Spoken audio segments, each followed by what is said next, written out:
Matt Rhule. Yes, Matt the Fool Rule. As in, Matt Rhule is a fool. This is Sports Guy Talking that you guys are watching and listening to. I am Dustin Tran, your host, as I am here today to talk about how Matt Rhule will perform for Nebraska this season. With Matt Rhule receiving an outrageous 8-year, $74 million contract, he is now one of the highest paid coaches in college football, as he will be tasked with attempting to turn around Nebraska. Although Matt Rhule has turned around Temple and Baylor, there are still doubts to whether or not he will be successful for Nebraska. Before I say anything else though, I want to present you guys with a topic question. So here it is. How will Matt Rhule perform for Nebraska this season? Honestly, I don't see Matt Rhule being this game-changing coach. I don't see him saving the football of Nebraska. I don't see Matt Rhule being this amazing coach that turns around Nebraska. And I hear the hype of how Matt Rhule, he's a former NFL coach, so that means he's going to turn around Nebraska and he's going to make them prominent once again. And I'm thinking, did any of y'all even watch his NFL coaching days? Did y'all even watch what happened when he coached the Carolina Panthers?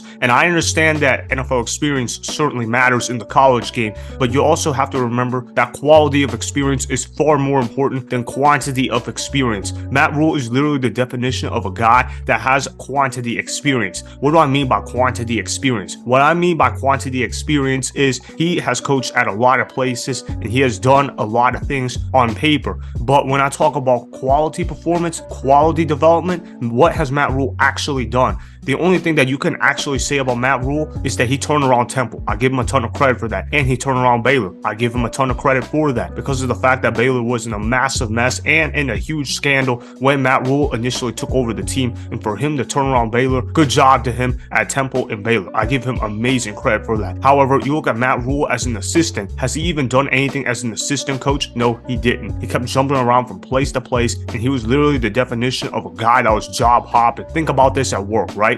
Think about this co-worker that you work with in a regular company, and he always seems to switch jobs every 9 to 12 months, and you're thinking, oh my goodness, man, can you at least settle down on a job? Can you even form an identity? And that's my issue with Matt Rhule. Matt Rhule has no identity whatsoever. He has no idea what he wants to be. Does he want to be a physical coach? Does he want to be an offensive innovator? What does he want to do? He keeps talking about he wants to be this culture guy, but what culture is Matt Rhule talking about? Because Matt Rhule is a guy that doesn't seem to have an identity whatsoever, and when you don't have an identity at the head coach position, then it's going to be very hard to form a culture. It's going to be very hard to form an identity of what you want to do. You think about all the great coaches in college football, right? You think about how Nick Saban, he's a disciplinarian and he makes their training camps grueling and he's very hard on the players. But you know what the players do? They respect Nick Saban. You think about Kirby Smart. You think about how he's a defensive genius, right? And what do the Georgia Bulldogs do? They're great at defense, and that's why you always put up historic defensive numbers year in, year out. And then you've got Dabo Swinney, a former national champion. What is he great at? He's great at being the ultimate motivator speaker.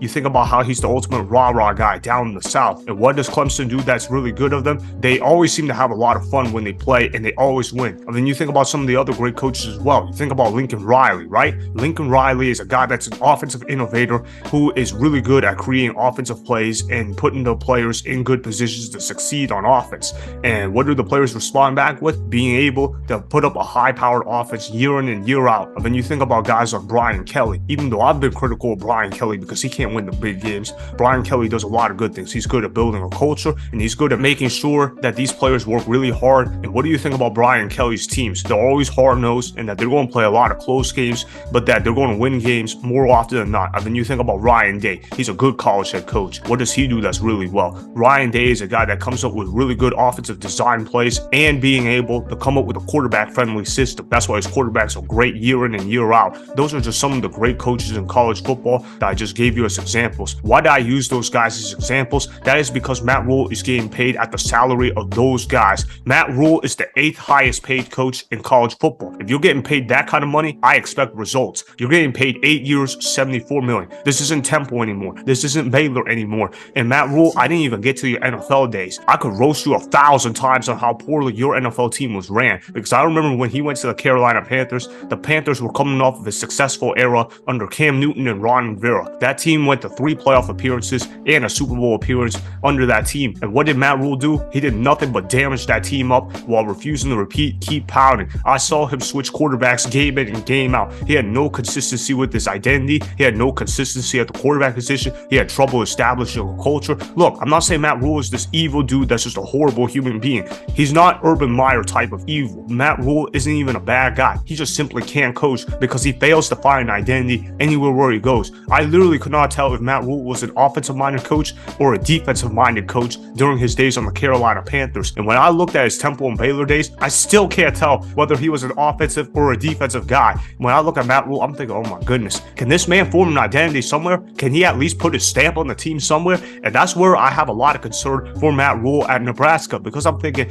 will this guy be able to form an identity in the Big Ten? Because you think about how Big Ten football, they're very physical at the line of scrimmage. They like to run the football a lot, and they like to be able to play in cold weather. But Matt Rhule doesn't strike me as the kind of guy that can coach very well in cold weather. I don't think of Matt Rhule as a tough guy. I think of him as a soft guy that a lot of people run over, or at least that was the case in the pro game. Now, maybe in the college game, that'll be a little bit different where he'll be able to put in his stamp. But the thing with Matt Rhule is he has no identity whatsoever. I don't know if he wants to be a running team. I don't know if he wants to be a throwing team. And I don't care what Matt Rhule says. The only thing that Matt Rhule was awesome at, from what I've seen, is that he's an excellent salesperson. Now, if you want a salesperson at the head coach position, then hire Matt Rhule, because Matt Rhule is the perfect salesman. But as far as forming an identity, I can't see Matt Rhule forming an identity with Nebraska, which is why he's going to end up being overpaid at Nebraska. Now, as far as whether or not Nebraska will have a successful year this year, let's define what success is for Nebraska. If Nebraska makes it to a bowl game year one, that's success. Honestly, that's probably already a low bar that I set for Matt Rhule, considering the fact that you're getting paid 8 years for $74 million,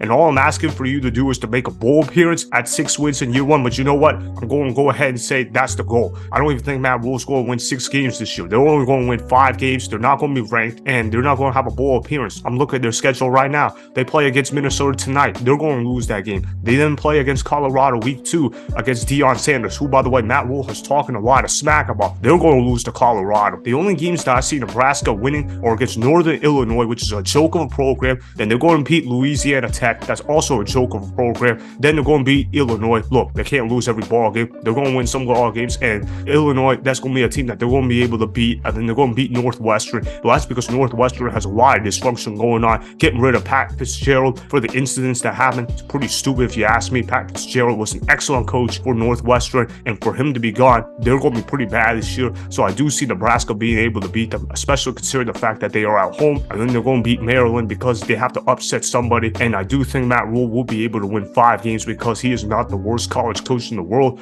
Honestly, he probably is an upgrade over Scott Frost, the previous head coach for Nebraska, just because of the fact that Scott Frost was coming into practice drunk. At least Matt Rhule doesn't have an alcohol problem. At least Matt Rhule actually knows what he's doing somewhat in terms of behaving well. As far as him coaching football, though, I just don't see him being successful in that role. Another concern that I have for Matt Rhule is that he has a QB1 situation that is pretty shaky. Yeah, he named Jeff Sims the starter. He was a former QB for Georgia Tech. He's a transfer from there. He's a redshirt junior. But I don't feel great about Jeff Sims, because when you look at Jeff Sims, he's kind of more of a running quarterback more so than a throwing quarterback. And in today's football, how do you win football games? You win football games by having innovative offensive plays and being able to throw the ball downfield. And if you can't do that, then you better be an elite runner. Jeff Sims is not an elite runner. One of their backups that I do find rather interesting that they do have on the roster is the brother of Brock Purdy. His name is Chuba Purdy.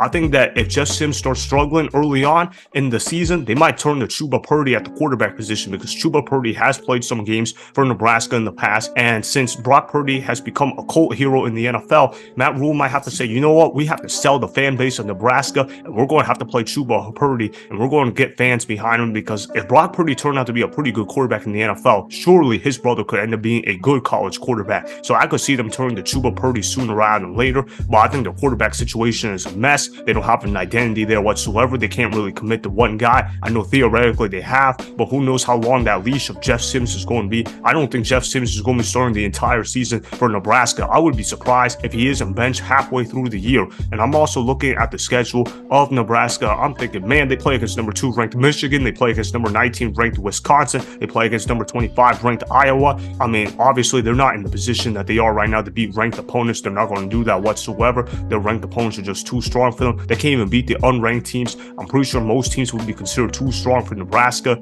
And the fact that Matt Rhule is not necessarily a tough coach, that's going to bode problems in the Big Ten because of the fact that the Big Ten is supposed to be represented by tough coaches. But Matt Rhule is not a tough coach whatsoever. That means he's an outlier, and that means he's going to struggle coaching to win football games this season. I got Matt Rhule going 5-7 this season, no bowl appearance. So Nebraska will continue the drought of not appearing in a bowl game. That means that Matt Rhule is not going to be able to be successful in his first year at Nebraska, and he will ultimately end up being in overpay at Nebraska. I predict that Matt Rhule will be out of Nebraska by year 3, whether it's at the beginning of the year, the middle of the year, or the end of the year. One way or another, Matt Rhule will not last more than 3 years at Nebraska. So that is why Matt Rhule will fail to live up to expectations for Nebraska, as he will struggle to build a winning program this season. Remember, go ahead and subscribe to Sports Guy Talking. Like the video and please comment down below. If you guys do that, I'm going to shout you guys out in my Instagram story every Monday. That will be for the @DustinTran Instagram account. Make sure to follow me on Instagram @DustinTran and @SportsGuyTalking. Also, go follow me on Twitter @DustinTran. Again, go ahead and do those things that I just told you guys to go do. Hopefully, you guys enjoyed the content that was just produced. Peace out. I hope you enjoyed that video. Want more Sports Guy Talking, the home of great sports content? Make sure you click that subscribe button to get the latest from Sports Guy Talking. Go ahead and like the video. Comment down below. Check the description box on the video in order to follow my Instagram and Twitter. Also, be sure to check out more of the best clips from the YouTube channel, Sports Guy Talking.